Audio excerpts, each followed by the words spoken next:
The taxi sputtered its last breath, coughing Lily and her overstuffed duffels onto the curb.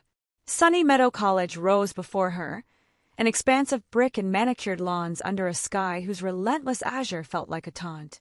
Her fingers, rummaging for solace, found the cool, polished shell of her ladybug keychain, a good luck charm from her grandmother, a charm desperately needed right now. Lily strained to haul her baggage onto the uneven pavement, where the atmosphere crackled with the frenetic energy of move-in day, booming greetings, the trundle of handcarts, and the insistent pulse of pop music bleeding from an open window. Squeezing the ladybug tight, she abandoned the map, a bewildering grid of hope, and simply wandered. The campus captivated. Ancient oaks, their limbs like outstretched pleas, cast shadows on pathways bordered by riotous flowerbeds. Plump, audacious squirrels dashed across the brickwork, seemingly immune to the human frenzy. A soft breeze carried the fragrance of mown grass, laced with a sweet perfume of honeysuckle. She paused by a fountain where sculpted figures shimmered behind a cascade of water. Students clustered, their animated chatter a vibrant chorus of youthful anticipation. Loneliness pricked at Lily's heart. Everyone else seemed connected, already settled into their circles. She was an outsider, adrift in a sea of unfamiliar faces. The sheer immensity of the grounds was daunting. Buildings stretched endlessly, each a potential labyrinth. The map, a tangle of tiny print and confusing arrows, felt suddenly useless. Disoriented and shrinking with each step, Lily noticed a bulletin board plastered with flyers. "Welcome week! Dive in," one declared. "Find your crew," another proclaimed, embellished with beaming portraits. A handwritten poster advertised a Taekwondo club.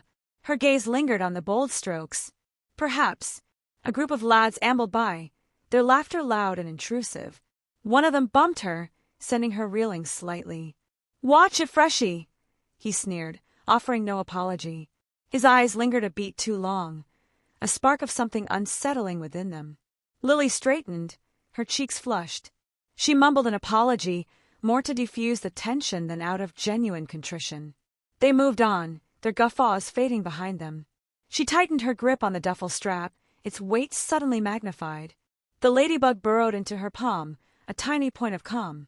Here it was, her new beginning. Terrifying, yes, but electrifying too. She just needed to find her footing. She just needed to be bold. Maybe Taekwondo was the answer. She'd revisit that board later. First, the dorm room. The prankster's plot. Mark Thompson leaned against the brick wall of the student union, a cigarette dangling from his lips. The acrid smoke stung his nostrils, but the pose felt right tough. Beside him, Kevin snorted, a wet, phlegmy sound. Across the crowded quad, near the fountain, stood Lily. "Fresh meat," Mark muttered, his gaze fixed on her. She was new, he could tell. Uncertain. An easy target. "Think she's a freshman?" Kevin asked, squinting. "Doesn't matter," Mark said, flicking ash onto the cracked pavement. "She's got that lost puppy look, begging for a bit of fun." He smirked, a cruel twist of his lips. "Fun!" Jake, the largest of the trio, rumbled. "What kind of fun we talking?" Mark's mind raced. He needed to reassert himself. Lately, things hadn't been going his way. Professor Davies' constant digs about his lack of effort in history, the way Sarah had laughed when he tripped in the cafeteria. He needed to feel powerful again. "Remember what we did to Johnson last year during orientation," he said, a predatory glint in his eyes. "With the hose." Kevin chuckled, a high-pitched giggle that grated on Mark's nerves. Good times. He looked like a drowned rat. Mark ignored him, his attention solely on Lily. She was laughing at something her friend said, her head thrown back, exposing the delicate curve of her neck.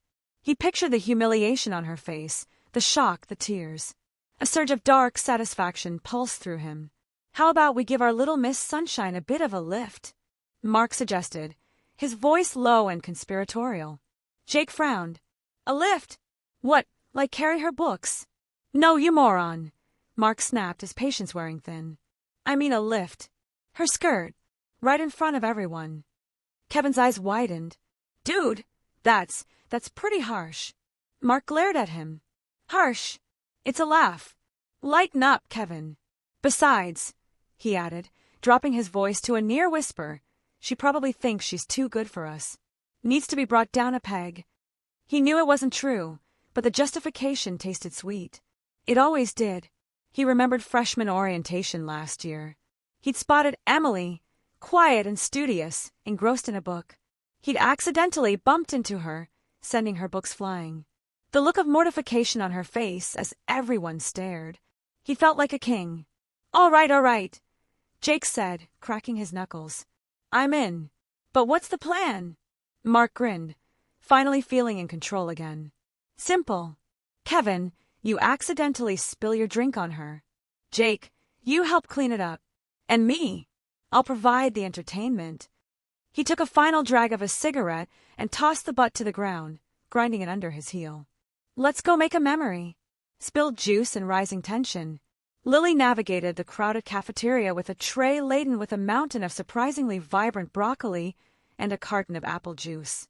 The sheer volume of students still overwhelmed her, each face a stranger in this vast, echoing space. She scanned the tables, hoping to spot Sarah, but a sudden, jarring halt sent her stumbling. A warm, sticky deluge splashed across her hand and the front of her jeans. Oh, I am so sorry, she blurted, her cheeks already burning crimson. Mark Thompson stood before her, his pristine white t-shirt now sporting a large, angry orange stain. He wasn't yelling, not yet, but his face was a study in controlled fury. His jaw was clenched, and his eyes, usually bright with mischief, were narrowed slits. Watch where you're going, Chen, he said, his voice dangerously low. He plucked at the damp fabric, the movement more aggressive than necessary. This was brand new. You think sorry fixes this? Lily's initial apology died in her throat. The air crackled with something beyond accident. This felt staged. The way his friends, scattered at a nearby table, had suddenly gone silent, their eyes fixed on them. The smirk playing on Darren's lips. I really didn't mean to, she stammered, pulling a handful of napkins from a dispenser. Here, let me help clean it. He recoiled as if she'd offered him poison. Don't touch me. His voice rose a fraction, drawing even more attention. He was playing to the gallery, she realized with a sinking feeling. You ruined my shirt. It's the first week, and I'm walking around looking like I wrestled an orange. His words, though harsh, didn't land as squarely as they should have.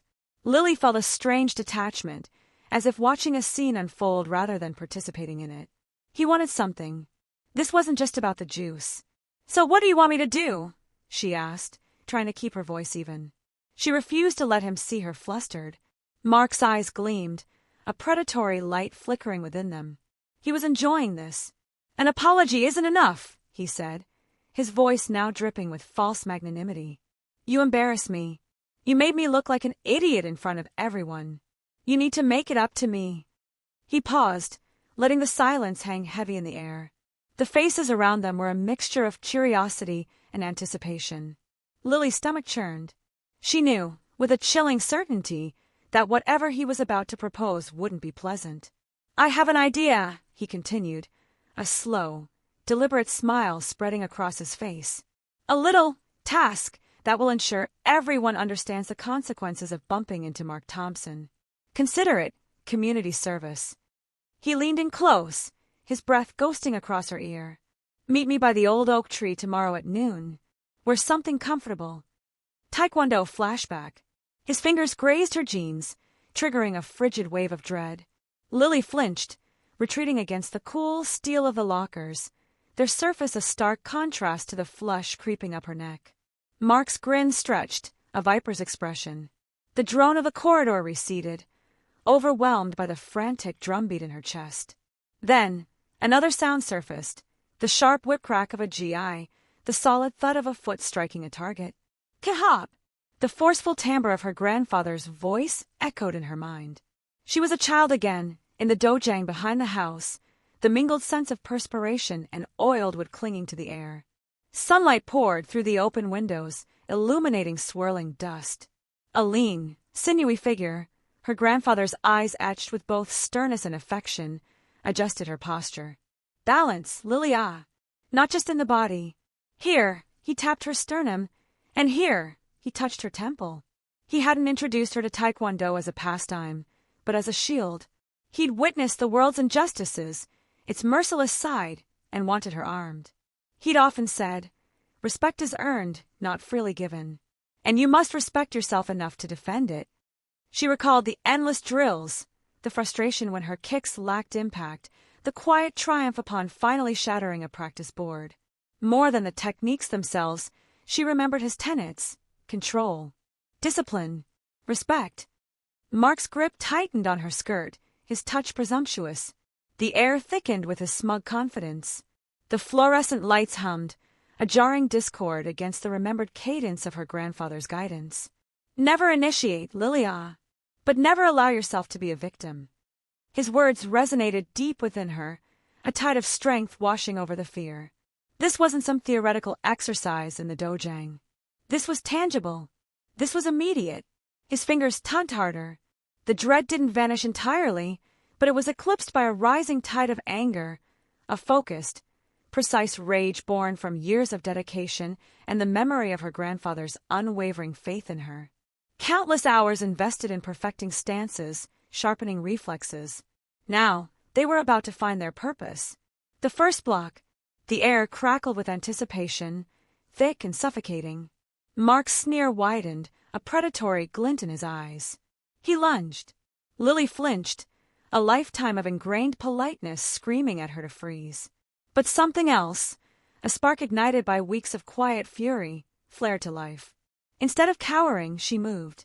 Not gracefully, not powerfully, but with a desperate, instinctive swiftness. His hand, aiming to snag the hem of her skirt, met only air. He stumbled, momentarily unbalanced by her unexpected shift. A gasp rippled through the onlookers. They'd anticipated humiliation, a meek surrender. They'd certainly not expected her to move. Lily, heart hammering against her ribs like a trapped bird, didn't waste the opportunity. Years of disciplined training, buried beneath layers of self-doubt, surfaced in a rush. She planted her feet, drawing on the memory of Master Lee's patient instruction, the countless hours spent perfecting each stance, each movement. Mark, recovering his footing, snarled, "Think you're clever, huh?" He came at her again, faster this time, fueled by embarrassment and a need to reassert dominance. This time, Lily was ready.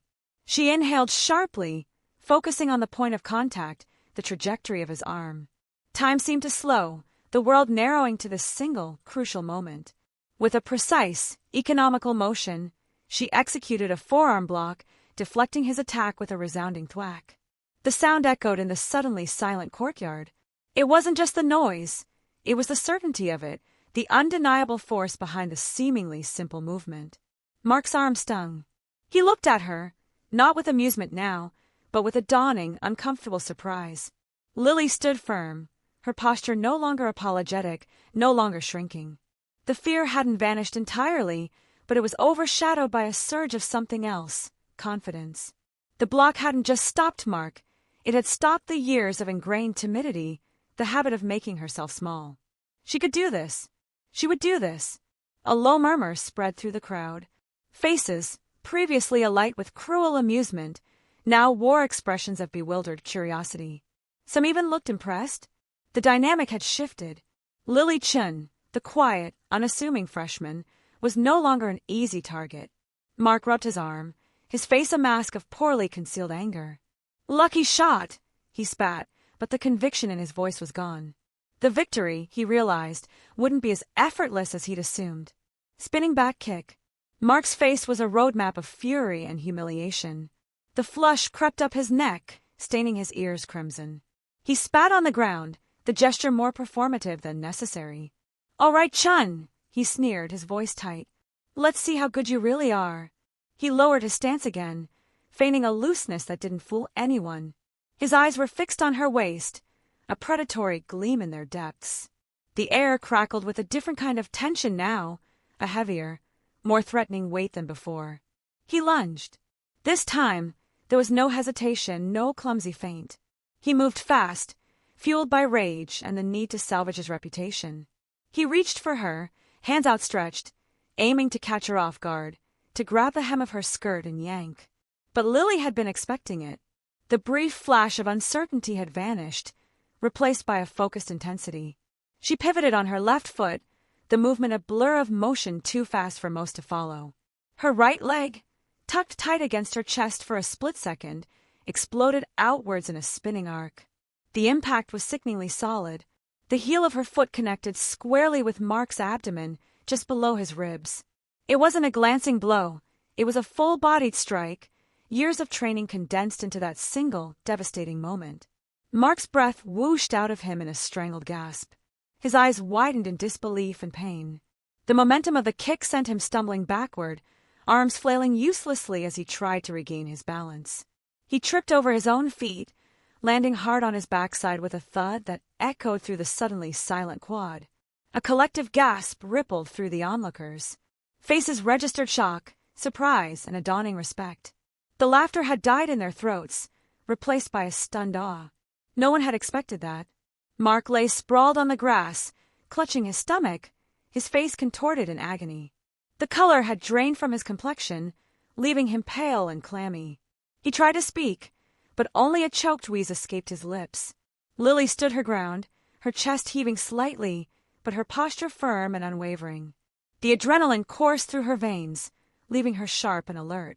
She watched Mark with a detached coolness, a quiet assessment in her dark eyes. The shy, hesitant girl from moments before was gone, replaced by someone altogether different, someone who knew her own strength and was not afraid to use it. The silence stretched, thick and heavy, broken only by Mark's ragged breathing.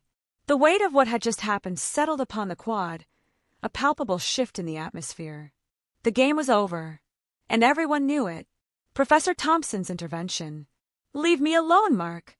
Lily's voice cracked, but held a thread of steel. Mark's smirk only widened. He took another step, his friends, hulking shadows behind him, mirroring his predatory grin. "Come on, Lily. Don't be like that. Just a little peek, for old time's sake." He reached for her again. That was it. The Taekwondo training, dormant for so long, flared to life. It wasn't about showing off. It was about survival. As Mark lunged, Lily pivoted, her heel connecting with his outstretched hand. A sharp yelp escaped him as he stumbled back, clutching his wrist. "Guys, help me!" he whined, his bravado momentarily forgotten. His friends surged forward, a wall of testosterone and misplaced loyalty. Lily braced herself. The first one came at her, a clumsy rush of limbs. She sidestepped, using his momentum against him, executing a textbook hip throw. He landed with a thud, winded. The second was smarter, feinting left, then right. Lily met his advance with a spinning back kick, the force of the blow knocking the air from his lungs. He doubled over, gasping. Mark, recovering, roared, "Get her! She's crazy!" The third hesitated, fear flickering in his eyes. Lily seized the opportunity, a front snap kick aimed at his sternum. He staggered back, clutching his chest, his face contorted in pain. Lily hadn't aimed to cripple them, just to stop them. Each strike was precise, calculated, a demonstration of control, not brutality. She could hear her instructor's voice echoing in her mind. Defense, not offense. Only when necessary. The commotion had drawn attention. A hush fell over the quad as students stopped to watch, a mixture of shock and morbid fascination on their faces. Suddenly, a voice cut through the tense silence. "What in God's name is going on here?" Professor Thompson, his brow furrowed with concern, strode towards the group. His usually jovial face was etched with disapproval. He took in the scene, Mark nursing his wrist, two of his friends writhing on the ground, Lily standing tall, her chest heaving, a warrior's glint in her eyes. He didn't need an explanation. He saw the truth etched on their faces, in their postures, in the very air crackling with unspoken aggression. He understood, implicitly, who the aggressor was and who was defending themselves. "Everyone, stand down. Now," he commanded, his voice resonating with unexpected authority. Apologies and zero tolerance. The air in Professor Thompson's office hung thick with unspoken accusations. Mark, flanked by his cronies, shuffled his feet, avoiding eye contact. Lily stood rigidly by the window, the afternoon sun casting long shadows that seemed to mirror the gloom in the room. This college, Professor Thompson's voice resonated, low and dangerous, has a zero-tolerance policy for harassment of any kind. I don't care about boys being boys or just a bit of fun. What happened in the quad yesterday was unacceptable. He fixed Mark with a withering stare. Utterly unacceptable. Mark mumbled something about misunderstanding and light-hearted joking. Thompson cut him off with a sharp gesture. Apologies are in order. Not to me. To Ms. Chun. A collective groan rippled through Mark's posse. Thompson ignored them. And those apologies will be delivered in the same place where the offense occurred. Tomorrow, after your history lecture. In the quad. In front of everyone. Mark's face twisted in a mask of resentment. But Professor, that's humiliating. Perhaps, Thompson said, his voice softening slightly, though his eyes remained hard. But actions have consequences, Mr. Thompson. Consider this a lesson learned. The next day, the quad buzzed with an uneasy energy. Word had spread like wildfire. Lily stood near the fountain, her stomach churning. She tried to focus on a distant point, anything to avoid the stares. The air smelled of freshly cut grass, but the scent felt suffocating. Mark and his friends appeared, looking like they'd been dragged through a hedge backwards. Their usual swagger was gone, replaced by a forced humility that didn't quite reach their eyes. A small crowd had gathered, a silent, watchful audience. Mark cleared his throat. Lily, he began, his voice barely audible. We're sorry. We didn't mean to. He trailed off, his gaze flickering towards his friends for support. Speak up, Mr. Thompson. Professor Thompson's voice boomed from the edge of the crowd. Mark flinched. We are sorry for what happened yesterday.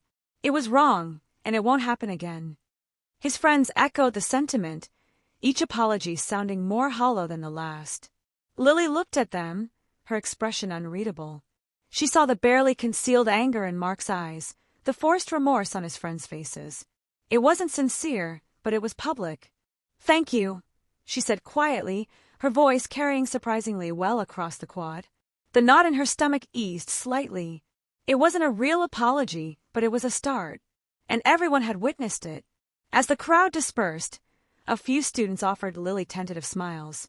A wave of relief washed over her, followed by a surge of something else, a quiet, steely resolve. This wasn't over, not by a long shot, but for now, she had won a small victory. A new beginning again. The apologies, mumbled and off-key, tasted like ashes in the air. Mark Thompson, as anticipated, remained a granite statue at the periphery, arms clamped across his chest, jaw a rigid line. Not a syllable escaped him. We're sorry, Lily, another boy finally stammered, his gaze glued to the scuffed linoleum of the administration building. Lily inhaled deeply, the institutional aroma of aged paper and wax coating her senses. Her carefully rehearsed speech now felt flimsy, unequal to the moment. Apology accepted, she stated, her voice clear despite the tremor betraying her apprehension. But it's not merely about uttering sorry. It's about grasping the gravity of your actions.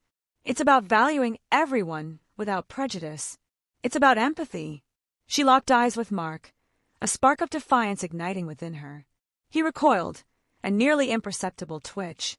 The atmosphere at Sunny Meadow College underwent a subtle shift. The weight seemed to lift, replaced by a fragile optimism. In her introduction to psychology lecture, two classmates, Maya and Chloe, introduced themselves with genuine warmth.